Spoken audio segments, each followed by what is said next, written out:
decisión en el Parlamento Vasco, yo quiero decir dos cosas. Primero, que todos los votos en el Parlamento Vasco tienen la misma legitimidad, están elegidos por la misma ley electoral. El fiscal general del Estado en su momento optó por permitir la presencia de esas opciones políticas en el Parlamento Vasco y me parece que es una gran hipocresía cómo se está constantemente insistiendo en que si HK, por ejemplo, vota en el Parlamento Vasco a favor de las propuestas realizadas por el Gobierno vasco, eso queda contaminado. Incluso lo ha dicho un juez, yo creo que tiene ciertas querencias todavía por su participación en la vida política y que utiliza muchas veces su puesto en la Audiencia Nacional para seguir hablando de política. Nos ha advertido que tengamos cuidado con los votos de HK porque eso es una opción política que podría ser ilegalizada. Claro, yo nunca le he oído a ese juez y nunca he oído a ningún medio de comunicación, seguro de los que están aquí y también de los que hay en el País Vasco, nunca les he oído decir que el voto de HK, junto con el voto del Partido Popular y el voto del Partido Socialista para oponerse a las propuestas del Gobierno vasco, contaminan esa posición contraria al Gobierno vasco. O sea, es posible, entonces, que se pueda votar conjuntamente el Partido Popular, el Partido Socialista y HK, y eso no contamina absolutamente nada. Ahora bien, cuando esos votos puedan coincidir con alguna de las propuestas del Gobierno vasco, quedamos absolutamente contaminados. Yo tengo aquí la última propuesta presentada en el Parlamento. Mire, la portavoz del Grupo Socialista, Isabel Celaá, y la portavoz de Ezker Abertzalea, Itziar Basterrika, es decir, de HK, firman conjuntamente una iniciativa para oponerse a una acción de nuestro Gobierno. Eso es posible hacerlo. Y, en cambio, si es que en el caso de que coincida el voto de HK con la propuesta realizada por el Gobierno, eso contamina. Yo creo que no hay que ser demócrata un ratito, hay que ser demócrata todo el recorrido y, sobre todo, yo creo que hay que ser bastante menos hipócrita con ese tipo de planteamientos, ¿no?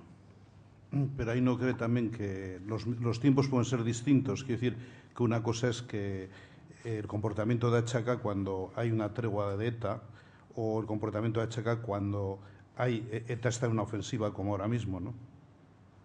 No, mire, el rechazo absoluto a ETA y a sus actuaciones. Yo creo que nadie puede acusar a este Gobierno ni a los partidos políticos que lo conformamos de haber sido ambiguos en esa manifestación de rechazo continuo, ¿no? Pero, mire, HK tiene una presencia en el Parlamento Vasco, la misma presencia desde el punto de vista legítimo que tiene cualquier otro grupo parlamentario, y hoy es un grupo parlamentario que actúa democráticamente en el Parlamento. Por lo tanto, yo con esto no estoy diciendo que tengamos que negociar con HK ningún voto a esta consulta. Tampoco lo vamos a hacer con el Partido Socialista o con el Partido Popular. Esa es la propuesta del Gobierno vasco y cada uno tendrá que explicar el porqué de su voto el día 25 de octubre, bien sea favorable o negativo, ¿no? O sea, entonces, niega totalmente que haya cualquier tipo de conversación con HK desde cualquiera de los partidos del tripartito para conseguir su apoyo. Para este tema, en el caso del Gobierno vasco, yo niego que haya ningún tipo de movimiento en ese sentido. ¿Pero de los partidos del Gobierno? Bueno, yo puedo hablar en nombre de mi partido, en nombre del partido Ambalo, y digo que no hay ningún tipo de movimiento en este sentido, ¿no? Y tengo casi la seguridad que en el caso del resto de los partidos tampoco, ¿no? Bueno, hay otra pregunta que dice si tienen ustedes previsto invitar a observadores internacionales para que asistan a la consulta y a su proceso previo. Participarán en la campaña del referéndum personalidades internacionales como el presidente del Ulster o el Sinn Féin, etcétera, etcétera.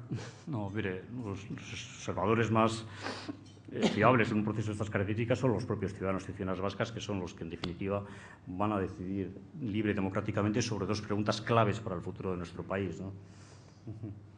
Luego, quería, siguiendo también un poco en la línea de la consulta, el otro día hizo unas declaraciones Ziarreta, el principal dirigente de Eusko Alkartasuna, diciendo que la consulta se hará pase lo que pase. Es decir, ¿eso qué significa? Que en el caso de que haya un rechazo, por ejemplo, en el caso de que haya un recurso al Tribunal Constitucional, como ha anunciado el Gobierno central, ¿no?, en el caso de que saliese adelante, ¿no?, la propuesta del Parlamento Vasco el día 27 de junio, ¿qué harían en sí? Si a continuación dice Ziarreta que la consulta se celebrará pase lo que pase, ¿qué se va a hacer en ese caso? No, vamos a ver. Literalmente no es lo que dijo el presidente de Eusko Alkartasuna. Lo que dijo el presidente de Eusko Alkartasuna, que no hay que ponerse en ese estadio, que, en primer lugar, creemos que la consulta debe celebrarse y puede celebrarse, porque estamos hablando de una decisión legítima y democrática, y que, por tanto, no nos tenemos que poner en ese estadio cuando todavía esa situación no ha llegado. Pero, de cualquiera de las formas, la voluntad del señor Ziarreta, la voluntad de mi partido, yo creo la voluntad de los partidos políticos que apoyan este Gobierno es que la consulta se va a celebrar, pero se va a celebrar porque es una consulta legítima, es una consulta democrática y no hay ninguna razón objetiva para oponerse. Y en el momento que haya una oposición o una decisión del Gobierno español o de su presidente de paralizar, pues indudablemente lo que tiene que hacer, por lo menos el Gobierno, o en este caso ya el Parlamento, porque estaría en manos del Parlamento, sería estudiar el procedimiento y, en su caso, recurrir y defender la posición legítima aprobada por el Parlamento vasco. Ya. Pero no me termina de quedar claro si se va a celebrar o no en el caso de que haya un recurso, es decir, de que se paralice por la vía del recurso. Bueno, o sea, el lehendakari suele decir en euskera gero gerokoa, quiere decir que cada cosa a su momento. Vayamos al 27 de junio y el día 27 de junio tengo la seguridad que se aprobará en el Parlamento vasco y que el 25 de octubre habrá consulta.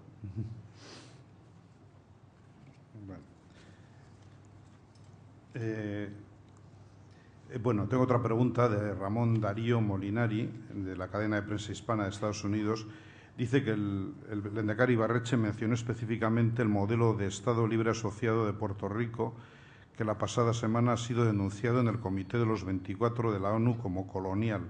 ¿Qué opinión le merece que los partidos nacionalistas, bueno, habla del PNV, también Euskal Alkartasuna, claro, en este caso, y también de Izquierda Unida, escoja como modelo Puerto Rico, que tiene menos poderes frente a Washington que los que ya detenta el Gobierno vasco frente a Madrid? Bueno, yo las declaraciones del lehendakari Ibarretxe las leí y son las declaraciones cuando habla de ese planteamiento al que usted se ha referido, pero ha hablado también de otras formulaciones que se dan en Europa y fuera de Europa, como fundamentalmente el derecho que tiene una sociedad, un pueblo, un país, a ir decidiendo pacífica y democráticamente su futuro. Por lo tanto, yo creo que es un planteamiento absolutamente democrático el que ha hecho el lehendakari Ibarretxe, absolutamente legítimo. Tengo aquí otra pregunta de Jesús Beristain. Dice, ¿imagina usted que el PSOE invoque el artículo 155 que suspende la autonomía vasca? Bueno, es una interpretación. Sí, bueno, no sé, mire, a mí me hubiera gustado mucho que el Gobierno socialista o el Partido Socialista hubiera llamado al orden al señor Guerra, ¿verdad? Yo no sé lo que pinta el señor Guerra o el nivel de responsabilidad del señor Guerra en el Partido Socialista. Lo que sí me preocupa, el nivel de la Comisión Constitucional del Congreso de los Diputados que tenga de presidente al señor Guerra y que amenace con ese tipo de cosas, ¿no? Porque al final es una amenaza la suspensión de la autonomía cuando lo único que estamos planteando es fundamentalmente dar la palabra a la sociedad vasca. Es curioso que se amenace por ofertar la posibilidad de que la sociedad vasca pueda decidir su futuro y, en cambio, tenga menos importancia para el señor Guerra, pues que se hable y se dialogue con ETA sobre cuestiones políticas. Yo creo que también hay una gran dosis de hipocresía, pero, sinceramente, a mí me hubiera gustado mucho que el Partido Socialista hubiera llamado al orden al señor Guerra, porque, en tanto en cuanto no lo haga, entiendo que la amenaza también es del propio Partido Socialista y del Gobierno socialista. Luego hay un par de preguntas en la misma dirección. ¿Cree usted que la comunidad vasca considera esta cuestión, la cuestión, hablo de la consulta, ¿no?, como prioritaria? No están hablando de política ficción. Y una pregunta bastante similar. ¿Qué les diría usted a los que señalan que el Gobierno vasco está más dedicado a algo que nadie cree que es una prioridad y, sin embargo, no se atiende a los auténticos problemas y necesidades de los vascos, como el paro y la crisis? Pues mire, casi contesto a la segunda y contesto a la primera de esta forma también.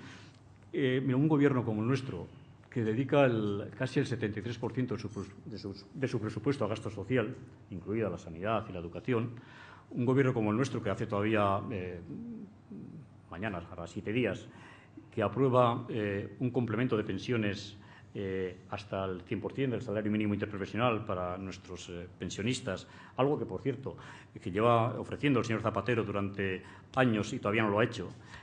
Un Gobierno como el nuestro, que aprueba o que lleva al Parlamento una ley de familia que concede el derecho subjetivo a las ayudas por hijos, o un Gobierno como el nuestro, que dentro de una semana va a presentar un acuerdo con las diputaciones forales para hacer frente a la crisis. No se puede decir que sea un Gobierno que se dedica a cuestiones que no tienen importancia. Este es un Gobierno que tiene liderazgo en el ámbito de lo político y por eso presentamos una propuesta de estas características, pero tiene también liderazgo en el ámbito de lo social y de las políticas progresistas, las políticas sociales. Por lo tanto, mire, yo creo que las cosas hay que demostrarlas con los hechos y este Gobierno lo está haciendo, ¿no?